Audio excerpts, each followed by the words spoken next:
Professor Liz Ward presented the Elizabeth Usher address at the SPA conference in 2018. The presentation was called Expanding Scope of Practice, Inspiring Practice Change and Raising New Considerations. She's going to summarise that for us now. Thank you, Corey. So yes, doing the Elizabeth Usher lecture was a great privilege because I am a University of Queensland trained speech pathologist myself and have worked at UQ for many years, and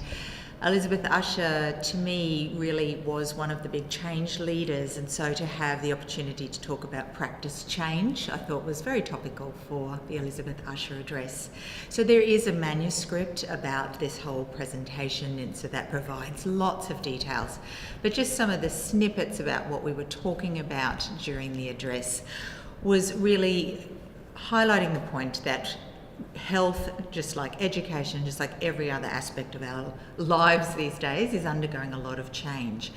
And ultimately, as a profession, we also must be changing so that we can meet the needs of our consumers and the services in which we work. So, because the conference logo and topic was about inspiring clinicians, my presentation was meant to talk to everyone in the audience about the role that they can play in changing practice and hopefully inspiring them to be a better clinician or finding better ways to serve their clients. So we talked about in the presentation the factors that people need to be aware of that are driving practice change, and we talked about a lot of the demands of the Australian health landscape, so the changing population dynamics, greater age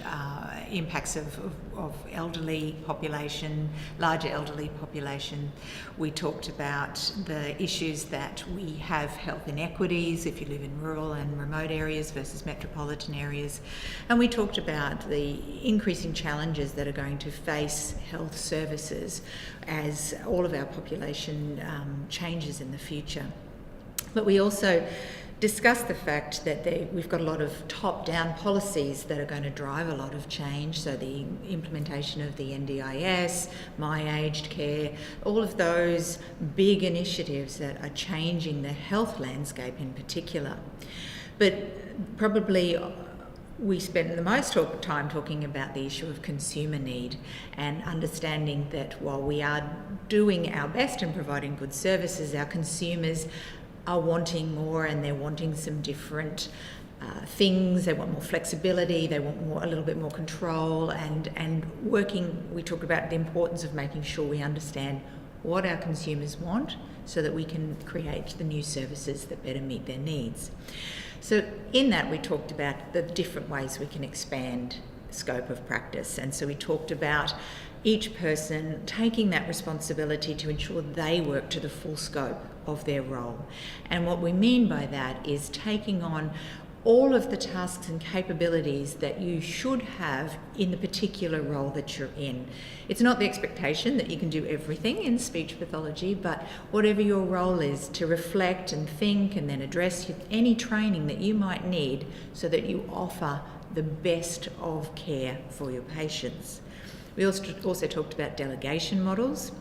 such as using allied health assistants to do parts of delegated tasks with our clients, so that can create additional time for the speech pathologist to do other duties, also help enhance practice patterns such as delivering more intensive therapy. Delegation models can be really helpful in solving those sorts of problems in our workforce.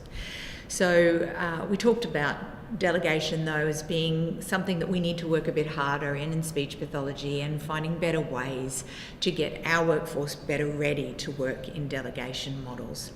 And then we also talked about fully extending scope of practice, and that's where you not only are a speech pathologist, but you take on some additional tasks or skills that are part of somebody else's professional area. And we talked about how we only want to do that in very certain circumstances, and only when fully trained and prepared, and only with all of the full legislative supports around it.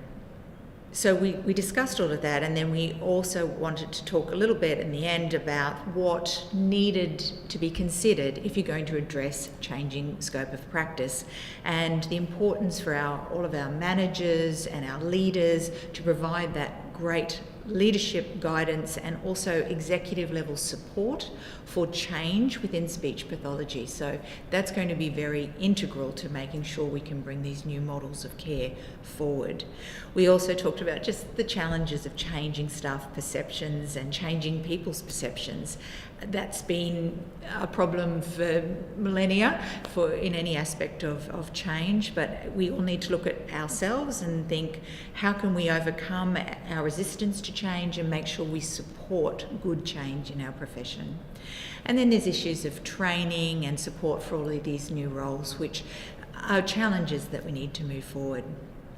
So the final point we talked about is just the call to arms, I suppose, for the researchers in the room, which was the fact that we don't have a lot of good evidence about new models of care, about extending and expanding scope of practice. And so as researchers, we've also got important roles to play in the profession about getting more evidence for these roles, measuring them really rigorously so that we can show the executive levels of all of our services how beneficial new models can be and how